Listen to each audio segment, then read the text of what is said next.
En este vídeo vamos a explicar conceptos básicos para entender tu entrenamiento de fuerza. Hablaremos de ejercicios, repeticiones, series, descansos, frecuencia de entrenamiento y muchas cosas más que merece la pena tener claras. En el vídeo anterior explicamos la importancia de conocer nuestra condición física de partida y los estresores a los que nuestro cuerpo se enfrenta habitualmente para planificar un entrenamiento que nos permita progresar. El objetivo de nuestro entrenamiento es generar suficiente tensión mecánica en los entrenamientos de forma regular y creciente para que la respuesta de nuestro organismo sea aumentar la fuerza y posteriormente la masa muscular. La tensión muscular es la fuerza que los músculos aplican cuando trabajamos con cargas pesadas. Cuando levantas una pesa, empujas una barra o haces un movimiento de fuerza, las fibras musculares se estiran y se contraen intensamente, creando tensión. Este esfuerzo es el principal impulsor del crecimiento muscular porque al desafiar al músculo con esa carga, el cuerpo responde fortaleciendo y aumentando el tamaño de las fibras musculares. Producto del entrenamiento con cargas se produce lo que llamamos el daño muscular, que es el desgaste que ocurre en las fibras musculares cuando realizamos ejercicios intensos o nuevos. Durante el entrenamiento de fuerza, las fibras musculares experimentan pequeñas modificaciones, son pequeñas microlesiones y este daño es parte del proceso de adaptación, ya que el cuerpo repara y refuerza esas fibras haciéndolas más grandes y más fuertes. Sin embargo, un exceso de daño muscular puede ser negativo, ya que desvía la energía hacia la recuperación en lugar del crecimiento. Por eso es esencial que el entrenamiento que hagamos sea tolerable según nuestra condición física de partida y la capacidad que tengamos de recuperarnos. Más no siempre es mejor. Esto es importante que quede claro. Se trata de encontrar la cantidad mínima de entrenamiento que nos haga progresar y no la cantidad máxima de entrenamiento que podemos tolerar. Con el tiempo, nuestro cuerpo se acostumbrará a cierta dosis de entrenamiento y entonces sí tendrá sentido incrementar el volumen total, pero no hasta que tu cuerpo muestre que tolera el entrenamiento actual y se recupera bien entre sesiones.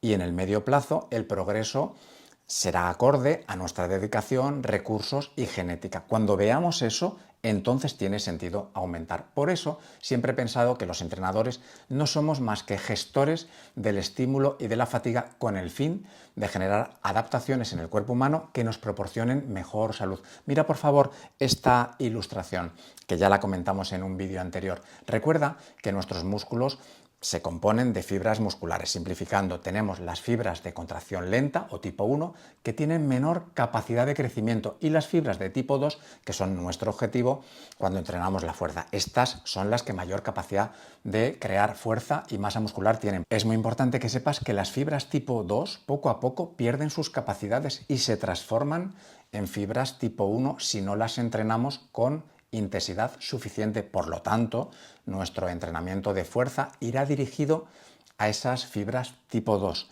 Cuando haces una serie de unas 10 repeticiones y la carga de verdad es la que hace que esas 10 repeticiones sean casi lo máximo que podríamos hacer, ya estamos entrenando esas fibras tipo 2. El reto es que cuando veamos que la serie va y que nos cuesta mucho y que es imposible mover con fluidez el peso, hagamos un esfuerzo mental por intentar que la carga se mueva con mucha velocidad. Pero recuerda, si realmente hemos cogido la carga que es retadora para esas 10 repeticiones del ejemplo, no vamos a ir rápido, pero aún así estamos trabajando las fibras tipo 2 y especialmente las tipo 2B, que son las que tienen máximo potencial de crecimiento. Ahora vamos a aclarar conceptos básicos, pero que en ocasiones generan mucha confusión. Mira este ejercicio, una sentadilla sin peso. Una repetición es el movimiento de ida y vuelta. Partimos de la posición de pie y bajamos hasta flexionar las rodillas y luego subimos hasta la posición inicial. Bien, la parte de la bajada es más sencilla que la parte de la subida. Requiere menos esfuerzo. En la bajada estamos resistiendo nuestro cuerpo para que no caiga con gran velocidad, lo que podría lesionarnos. En la subida verás, como digo, que cuesta más.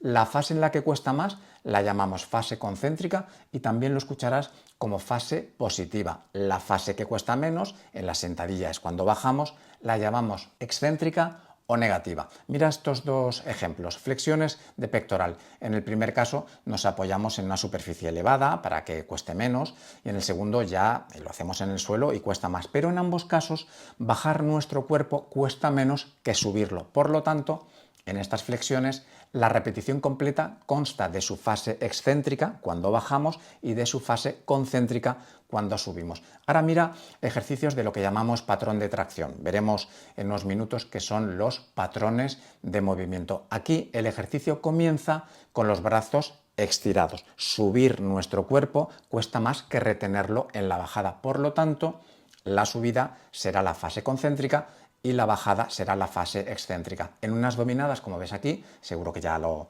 intuyes, subir es la fase concéntrica y retener, bajar, es la fase excéntrica. Te pongo un último ejemplo, un tríceps en polea. Si observas, cuando las manos bajan, sube la carga en la polea. Esta es la fase concéntrica. Cuesta más levantar la carga que retenerla, que sería la fase excéntrica. Por simplificar, hablaremos de fase positiva cuando hacemos el mayor esfuerzo y de fase negativa cuando retenemos la carga y hacemos menos esfuerzo. Lo siguiente que nos tenemos que preguntar es ¿cuánto tiempo tardamos en hacer cada una de esas repeticiones? Si estás empezando, vamos a hacer 2 segundos en la fase positiva y 2 segundos en la fase negativa. El objetivo es que hagas los movimientos muy fluidos y vayas aprendiendo e interiorizando cómo son esos movimientos. Pero una vez que ya realices los ejercicios de una forma automatizada, te voy a sugerir que la fase positiva la hagas con la intención de mover la carga rápido, tardarás menos de un segundo. Recuerda que si la carga es verdaderamente demandante, aunque tú quieras moverla rápido, el peso no lo hará realmente, por lo que no tienes que preocuparte, el peso no se va a descontrolar. La fase negativa la vamos a hacer de forma controlada, puedes tardar entre 2 y 3 segundos. Recuerda que entre repetición y repetición hay una parada mínima. No es que te detengas, pero si ves el ejercicio desde fuera, ves a esa persona ejercitarse, no notas que haya un movimiento pendular ni con impulsos. Antes de pasar al siguiente aspecto, quiero que sepas que también hay ejercicios en los que no movemos segmentos corporales y que lo que hacemos es resistir una posición fija. Por ejemplo, como ves aquí, las planchas son un ejemplo de ello. Lo habrás escuchado como ejercicios isométricos y también se puede aplicar ese término a las contracciones musculares y podemos hablar de contracciones isométricas, porque aunque tú no veas que se mueven segmentos corporales, tú simplemente estás resistiendo, nuestros músculos sí se contraen y tienen beneficio. Otro ejemplo de ejercicio isométrico sería, por ejemplo, pues colgarnos de una barra y aguantar el máximo tiempo posible. Los músculos de los antebrazos, entre otros, principalmente, reciben un gran trabajo de contracción isométrica. El siguiente concepto es el de serie. Cuando hemos hecho las repeticiones establecidas, para el ejemplo hemos puesto 10 repeticiones, ya habremos terminado esa serie. Y ahora hablamos de cuánto descansamos entre cada una de las series que hagamos en el entrenamiento. Si estás empezando y te estás familiarizando con los ejercicios, mi sugerencia es que los descansos sean cortos, que descanses entre serie y serie unos 30-40 segundos. Es más que suficiente. Recuerda que estás en la fase de adaptarte al entrenamiento con cargas. Esa fase de adaptación puede durar aproximadamente de 2 a 4 semanas, pero una vez que hayas terminado la adaptación, sí te sugiero que los descansos entre serie y serie sean más largos para que tus músculos estén recuperados, o al menos lo más recuperado posible, para poder pelear con la siguiente serie. Puedes empezar con descansos de 2 minutos entre cada serie y si ves que en algunos ejercicios que son muy exigentes, como por ejemplo sentadilla, prensa, ejercicios similares, si no te recuperas del todo con 2 minutos, alargues ese descanso a 3 minutos. Y ahora llegamos a la parte más importante y es cómo de intensas tienen que ser las series que realizamos para un grupo muscular. Recuerda que las repeticiones que haces en una serie y que verdaderamente cuestan, que son en general las últimas 5, siempre hablamos de las últimas 5 repeticiones efectivas, son las que van a hacer que verdaderamente mejore tu fuerza y tu masa muscular.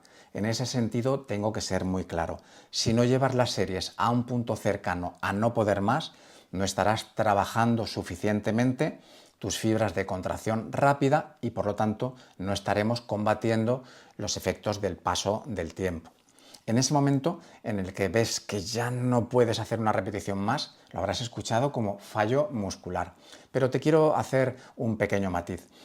Es la diferencia entre fallo muscular y fallo técnico. Es un matiz, pero es interesante. Imagínate que estás haciendo un curl de bíceps con unas mancuernas y la técnica es perfecta, no te balanceas, no te impulsas. ¿Y qué ocurre? Que llega un momento que te es absolutamente imposible hacer una repetición más. De verdad, estás intentándolo, pero no puedes. Eso sería el fallo técnico. Pero es verdad que si tú te hicieras un pequeño balanceo o un impulso con los brazos, como ves aquí, sí que podrías hacer a lo mejor alguna repetición más. Bueno, pues cuando ni siquiera con esos pequeños impulsos puedes hacer una repetición más, hablamos de fallo muscular. Pero yo te tengo que sugerir que siempre hagas los ejercicios técnicamente de la forma más correcta posible. Otra cosa es que cuando ya seas una persona con más experiencia puedas hacer un poquito de impulso en las últimas repeticiones y ganar un poquito más de trabajo. Pero insisto, si desde el principio del ejercicio ya te estás balanceando, ya te estás impulsando, esa carga es superior a lo que tú puedes y el riesgo de lesión se incrementa sustancialmente. Recuerda, entrenamiento intenso siempre, pero con sentido común.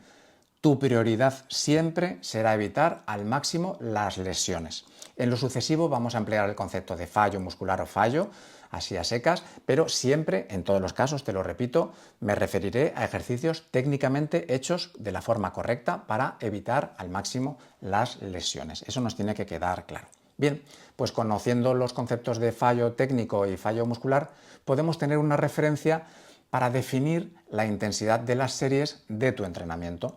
Necesitamos añadir dos conceptos más. El primero es el de RIR, R-I-R, repeticiones en reserva, y el segundo es el de percepción subjetiva del esfuerzo. Comenzamos con el RIR. Cuando ya lleves entrenando unas semanas, al empezar una serie casi sabrás cuántas repeticiones vas a poder hacer con esa carga. Te pongo un ejemplo. Estás en la máquina de press de pectoral sentado, has puesto 5 placas y llevas varias semanas en que cuando haces una serie con esas 5 placas realmente puedes hacer entre 9 y 10 repeticiones, no puedes hacer más.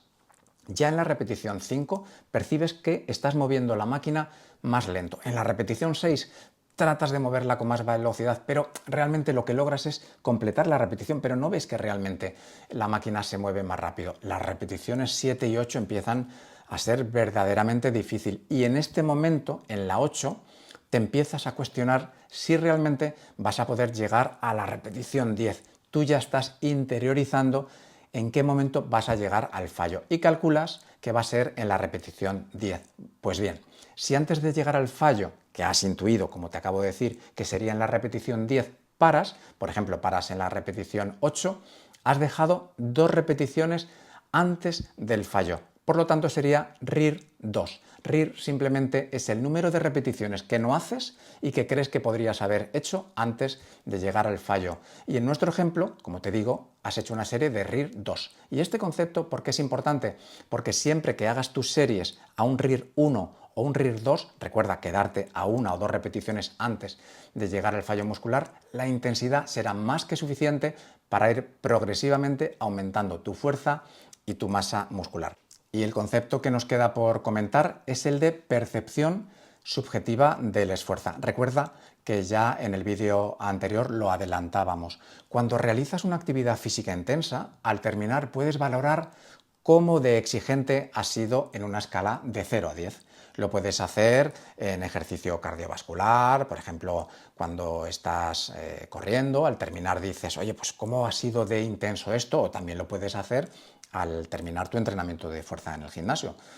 También lo podrías incluso decir por cada uno de los grupos musculares. He terminado de trabajar cuádriceps. ¿Cómo ha sido de intenso el entrenamiento de cuádriceps? Bien, pues cuando te preguntes qué percepción subjetiva de esfuerzo has tenido en ese entrenamiento y digas un número comprendido entre 0 y 10, aunque sientas que es un término un tanto abstracto y subjetivo, como dice su nombre, relaciona mucho con el verdadero esfuerzo que has hecho y también tiene cierta conexión con lo que hemos hablado de RIR, de repeticiones que nos han quedado en reserva. El concepto de RIR lo empleamos en las series habitualmente y el de percepción de subjetiva de esfuerzo lo empleamos habitualmente al terminar de entrenar la carrera, la bicicleta, el cardio como hemos comentado o el entrenamiento de fuerza. Pues bien, antes de definir qué ejercicios y cuántas series de cada uno de ellos vamos a hacer, tenemos que definir la intensidad de las series, porque de lo contrario podemos hacer un número de series en las que no hay intensidad y no vas a progresar. Por lo tanto, si eres principiante, te voy a sugerir que tus series sean siempre a RIR 3, es decir, que te pares antes de 3 repeticiones de lo que crees que podrías hacer. Imagínate, ¿crees que podrías hacer 12? Pues te paras en la 9. Si ya estás avanzando en el gimnasio y llevas un par de meses, ya podríamos irnos a RIR 2. Imagínate, la serie es igualmente de 12 repeticiones, las que crees que podrías hacer como máximo, y te paras en la 10. Pero cuando ya empieces a notar que recuperas bien entre sesiones de entrenamiento, nos vamos a ir a RIR 1, es decir, todas tus series tienen que ser verdaderamente intensas. Esto es importante que nos quede claro. También algo relevante es aclarar que pasa mucho tiempo hasta que una persona tiene la capacidad de llevar las series realmente a RIR 1 o al fallo muscular. No pienses que cuando sientas quemazón en los músculos o fatiga en general ya estás en ese punto de RIR 1. Llegar a intensidades altas es algo que se trabaja con el tiempo y requiere verdadero esfuerzo mental. Y nuestra siguiente decisión será la selección de ejercicios. Siempre te voy a sugerir que sea el ejercicio que sea, hagas una buena técnica antes que tratar de mover pesos para los que no estás preparado. De verdad, es importante evitar las lesiones. No hay ejercicios sagrados, no hay ejercicios obligatorios. Hay una enorme variedad de ejercicios que podemos hacer con máquinas, con nuestro peso corporal, con peso libre, mancuernas y barras, con poleas, bandas elásticas, etc. La selección de ejercicios dependerá de muchos aspectos que te indico en esta ilustración. La primera, tu condición física actual. Imagina, las dominadas sin un mínimo de fuerza no podremos hacerlas. Podremos usar bandas elásticas para que nos ayuden, pero ya será una modificación que se deriva de nuestra condición física. Siguiente, posibles lesiones o limitaciones funcionales que tengas. Por ejemplo, una persona con una lesión en el hombro tal vez no pueda sostener correctamente una barra de sentadilla colocada en la espalda y por lo tanto no puede hacer ese ejercicio por esa limitación. Otra importante, la descompensación muscular. Alguien que tenga mucha más fuerza en su lado derecho que en el izquierdo se beneficia si hace ejercicios con las cargas por separado para intentar equilibrar esa fuerza. También el equilibrio y la coordinación. Si actualmente tu equilibrio es escaso, hacer una sentadilla búlgara, que será obviamente a una pierna, será complicado y podrías hacerte daño. Recuerda que pretendemos entrenar la fuerza. Por supuesto que podemos también entrenar el equilibrio, pero lo haremos de forma aislada. No tiene sentido, donde no tienes equilibrio, tratar de hacer series intensas de 10 repeticiones, como en el caso de la búlgara, porque es probable que te hagas daño.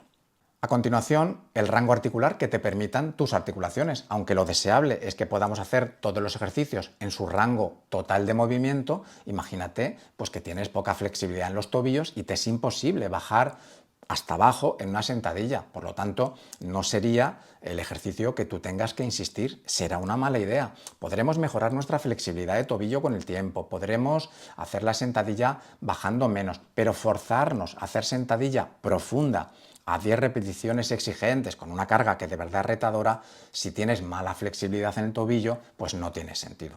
Después, tus objetivos personales. Por ejemplo, te encanta el press de banca y quieres levantar el máximo peso que tu genética te permita. Por supuesto que tienes que hacerlo si no hay ninguna limitación. Y después, tus preferencias personales. Hay gente que le gusta hacer un tipo de ejercicios y esos son los que de alguna manera le facilitan que se adhiera al plan. Por ejemplo, te pueden gustar más los ejercicios con barras y mancuernas que las máquinas del gimnasio. Por lo tanto, no habría ninguna imposición a usar máquinas. La disponibilidad de equipamiento es muy relevante. Puede que no dispongas de acceso al gimnasio y tengas que entrenar en casa y lo tengas que hacer con tu propio peso corporal. Los ejercicios se tienen que adaptar, lógicamente, al equipo que tengas disponible. Después, la experiencia es importante para evitar lesiones y para evitar situaciones que te superan. Si no eres hábil con una barra en sentadillas, pues de momento tendrías que hacerlo con mucho menos peso y muy progresivamente.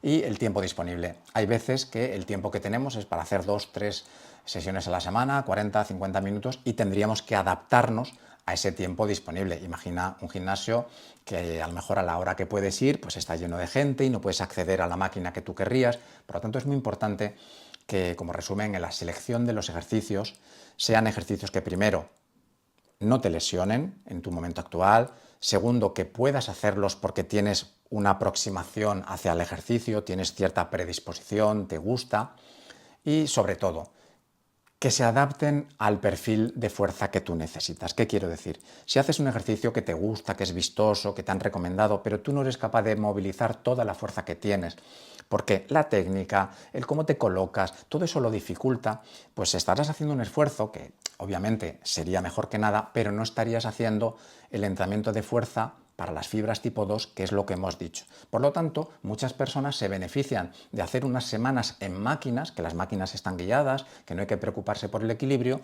e ir progresivamente añadiendo ejercicios en los que sí que el equilibrio y la coordinación pueden tener sentido.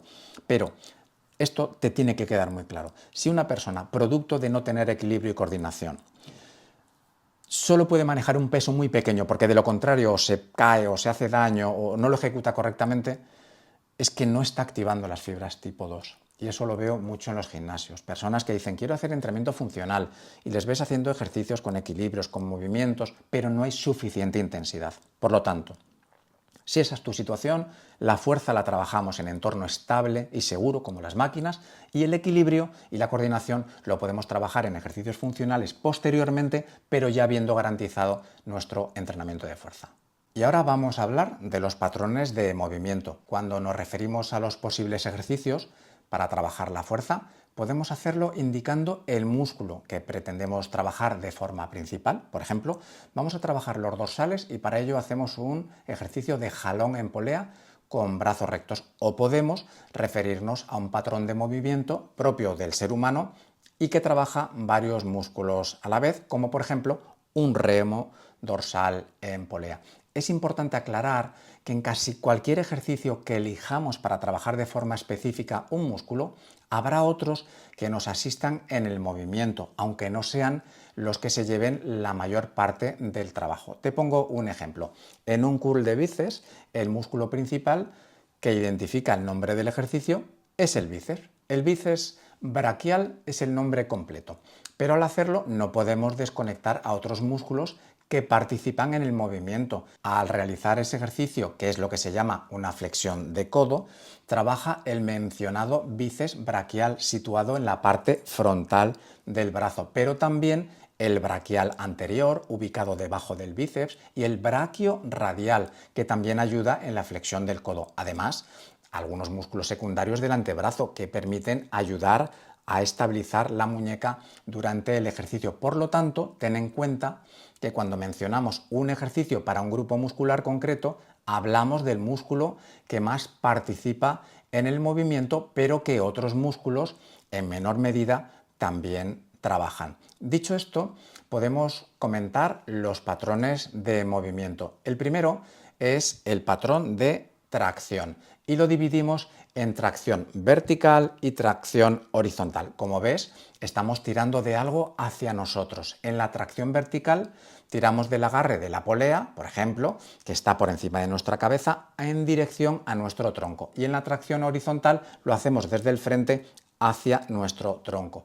Pero lo que define el patrón de tracción no es realmente que nuestras manos vengan hacia nosotros, que no vengan hacia nuestro tronco, sino que manos y tronco se acercan. Por ejemplo, en una dominada ves que eso ocurre. Pues bien, en cualquier ejercicio de patrón de tracción se activan principalmente los músculos de la espalda y los brazos. El objetivo del curso no es que conozcas en detalle todos los músculos y sus funciones, pero sí que entiendas que con que hagas con intensidad un ejercicio de tracción habrás trabajado el dorsal ancho, los trapecios, romboides, deltoides posterior, el bíceps braquial, que lo hemos comentado, braquial anterior, braquiorradial y músculos del antebrazo principalmente. Todos estos músculos trabajan en conjunto para realizar el movimiento de tracción que hemos comentado. Y todos los que estamos viendo son movimientos de tracción. En el curso tendrás rutinas de entrenamiento con claridad para que solo tengas que realizar la que mejor se adapte a tus circunstancias.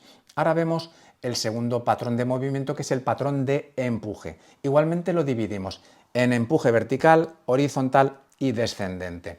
Lo que es relevante ahora es que nuestras manos se alejan de nuestro tronco. En los empujes verticales, que son lo que llamamos preses de hombro, y como veíamos en el patrón de tracción, puede ser con mancuernas, puede ser con barra, puede ser con máquinas, etc. El empuje, en definitiva, es o vertical o bien horizontal, como te digo, y pueden ser los preses de banca que estás viendo aquí, o también lo podemos hacer en ese empuje vertical, pero hacia abajo, descendente, que es el nombre que le hemos puesto, en el que verás la típica máquina de gimnasio que simula la realización de los fondos en paralelas, que obviamente también se podría hacer en las propias paralelas. Tenemos que saber que en cualquiera de esos ejercicios de patrón de empuje, en mayor o menor medida, el pectoral mayor, el deltoides anterior, el tríceps, el trapecio inferior y el serrato anterior van a ser músculos muy activos. El tercer patrón es el que se denomina dominante de cadera. Es un movimiento fundamental en el entrenamiento de fuerza que enfatiza el uso de la cadera como el principal punto de acción. Este patrón es esencial para desarrollar fuerza y estabilidad en la cadena posterior, que incluye glúteos, los músculos de detrás del muslo, los isquiotibiales y la espalda baja. Los ejercicios más conocidos son los pesos muertos en sus distintas variantes y los empujes de cadera, como las distintas versiones del puente de glúteos. Y el cuarto patrón es el que llamamos dominante de rodilla. Se refiere a movimientos donde la flexión y extensión de la rodilla son el punto principal de acción. Estos ejercicios se enfocan en fortalecer los músculos de las piernas, especialmente los cuádriceps. Es un buen ejemplo la sentadilla, pero como en otros muchos ejercicios, la prensa, la zancada, lo relevante es que te quedes con que el término dominante hace alusión a que es la rodilla la articulación que más se involucra y son los músculos que mueven esos segmentos corporales a través de la articulación los que más trabajan. Por lo tanto, cuando hablamos de dominante de cadera, aunque en un peso muerto, por ejemplo, también el cuádriceps trabaje y por lo tanto la articulación de la rodilla esté funcionando, es la articulación de la cadera, lo que llamamos la bisagra de cadera, la que se lleva la mayor parte del trabajo. Pues bien, en el ámbito de la salud podemos decir que con hacer un ejercicio con suficiente intensidad de cada uno de los 4 patrones de movimiento comentado, casi habríamos trabajado todo el cuerpo. ¿Y por qué digo casi? Porque nos faltaría trabajar de forma más específica nuestra cintura abdominal, lo que llamamos el core. Sin duda que con los patrones de movimiento comentados ya ha trabajado nuestro core, pero no lo ha hecho con intensidad suficiente. Si hiciésemos sentadillas, pesos muertos, remos con muchísima carga y pesos libres, sí, pero en general, población sedentaria que se incorpora al entrenamiento de fuerza, le conviene hacer un entrenamiento de core específico. Y para ello, lo que te recomiendo es las diferentes planchas, como vemos aquí. Evidentemente, los ejercicios, las planchas, en este caso, se deberán adaptar al nivel de la persona, pero en general, si no hay ninguna contraindicación, son ejercicios muy seguros. Quiero destacar que cuando realizamos ejercicios sobre la idea de patrones de movimiento, los ejercicios que hacemos implican la participación de 2 o más articulaciones. Ejemplo, en la sentadilla, tanto la cadera como la rodilla participan. Los llamamos ejercicios multiarticulares, pero si hacemos, por ejemplo, para el cuádriceps, lo que llamamos la máquina de extensiones de cuádriceps, solo la articulación de la rodilla participa. Esos ejercicios los llamamos monoarticulares. Mira este otro ejercicio. Trabajamos los músculos posteriores del muslo, los isquiotibiales, que los hemos citado anteriormente, e igualmente solo participa la articulación de la rodilla. Lo que tenemos que interiorizar es que en los ejercicios multiarticulares que hemos comentado en los patrones de movimiento trabajan de forma directa y exigente varios músculos y en los ejercicios monoarticulares, también los llaman analíticos o de aislamiento, trabaja principalmente un solo músculo, habiendo hecho antes la aclaración de que siempre otros músculos asisten en el movimiento, pero no lo hacen recibiendo un estímulo tan intenso. Y con esto ya podríamos hacer una selección de ejercicios. Mi sugerencia es que si eres principiante te centres en una rutina de un ejercicio por patrón de movimiento más el core con las planchas, como hemos comentado, 2 a 3 veces por semana. Cuando ya sientas que el entrenamiento te da calidad de vida, tiene sentido añadir ejercicios y hacer un entrenamiento que incluya ejercicios monoarticulares. Te lo mostraré con detalle cuando veamos distintas rutinas en función de tu condición y tu disponibilidad de tiempo y grado de motivación. Conocida la intensidad que nos corresponde a nuestro nivel, empleando el concepto de RIR y sabiendo qué ejercicios hacer, lo siguiente es saber el volumen semanal de entrenamiento. Para que lo entendamos fácilmente, ¿cuántas series de cada grupo muscular debemos hacer a la semana? Recuerda que contamos como series que crean salud aquellas que llegan a la intensidad recomendada y que hemos comentado antes como RIR 3 si estamos empezando y subiendo progresivamente con el paso de los meses a RIR 1 cuando tengamos más experiencia. Las series que hagamos de calentamiento no cuentan, esto es importante que quede claro, ¿eh? Cuanto más fuerte estés, más series de calentamiento necesitarás. También escucharás a esas series de calentamiento como series de aproximación. Imagina que puedes hacer prensa de piernas con 140 kilos para 10 repeticiones casi al fallo. Pues es recomendable que antes de trabajar con esa carga, que es la carga para hacer las series efectivas, hagas al menos 2 o 3 series con menos carga y vayas gradualmente subiendo la carga en cada serie de calentamiento hasta que sientas que estás preparado para hacer las series verdaderamente intensas que llamamos efectivas. Un ejemplo sería hacer 10 repeticiones con 80 kilos, que no te representarán un esfuerzo relevante, descansas un minuto y otra serie de 10 repeticiones con unos 100-110 kilos para después de descansar 2 minutos ya empezar con el trabajo real. Pues teniendo claro el concepto de series efectivas, vamos a ver unas referencias. Si eres principiante, de 6 a 9 series semanales por grupo muscular será perfecto. Si entrenas todo el cuerpo en la misma sesión y entrenas 2 días a la semana y haces 3 series efectivas de cada ejercicio, por lo tanto habrás hecho 6 series semanales efectivas de cada grupo muscular. Si pasas a entrenar 3 días, pues serían 3 series por 3 días, 9 series efectivas por cada grupo muscular. Si ya llevas entre 4 y 6 semanas y toleras bien el trabajo de principiante, yo te sugiero que pases a lo que llamamos frecuencia 2,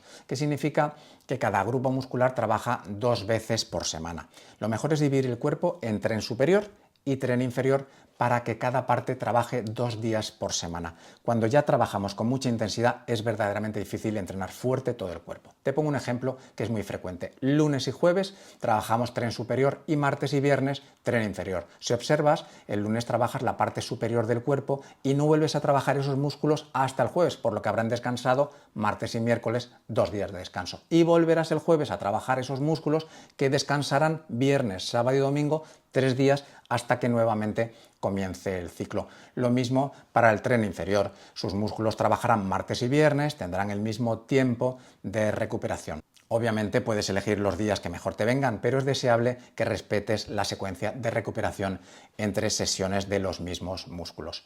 En este planteamiento de tren superior e inferior, que como te digo le llamamos frecuencia 2, te sugiero que hagas entre 8 y 12 series semanales por grupo muscular, lo que sería algo así como de 4 a 6 series efectivas cada día de la semana que trabajas ese grupo muscular. Y mi recomendación es que aquí ya sí incluyas 2 ejercicios por grupo muscular y así vayas entendiendo cómo responde tu cuerpo a la variedad de ejercicios y compruebes cuáles ofrecen una mejor activación. Recuerda que hay muchos aspectos a considerar en la selección de ejercicios, lo hemos visto hace unos minutos, y tus preferencias y sensaciones deben ser muy tomadas en cuenta. Pasados unos meses, y es imposible dar una pauta general para toda la población, pueden ser 3, 4, a veces 6 meses, ya tendría sentido ir incrementando las series semanales por grupo muscular hasta llegar a algo así como entre 16 y 20 series, pero siempre que previamente veas que tu cuerpo recupera bien y que lleves todas las series a RIR 1. De verdad, no tiene sentido acumular 20 series por grupo muscular a la semana y que prácticamente tengan intensidad 2 o 3 series. No pierdas el foco, que no es otro que la intensidad en las series. RIR 1, de vez en cuando incluso fallo muscular, para conocer tus marcas personales y tener unas referencias con las que comparar a medida que pase el tiempo. Una última observación. A medida que avanzas en los entrenamientos, te darás cuenta que los descansos entre serie y serie efectiva, las que verdaderamente cuestan, son verdaderamente importantes. Te decía anteriormente que no menos de 2 minutos y probablemente en ejercicios muy demandantes como la sentadilla, prensa, peso muerto, press, remos, etc., 3 minutos será mejor, incluso a veces hasta 4 minutos en ejercicios tipo sentadilla o prensa. El objetivo del curso es crear salud y un hábito de vida para toda la vida entrenando fuerza. En otros cursos abordaremos rutinas más complejas para quienes busquen su máximo rendimiento, pero en el caso que nos atañe, todo lo que te he contado se ajusta a los conocimientos científicos actuales en materia de entrenamiento de fuerza y salud. En el siguiente vídeo veremos ejemplos de rutinas para que tú elijas la que mejor se adapte a ti.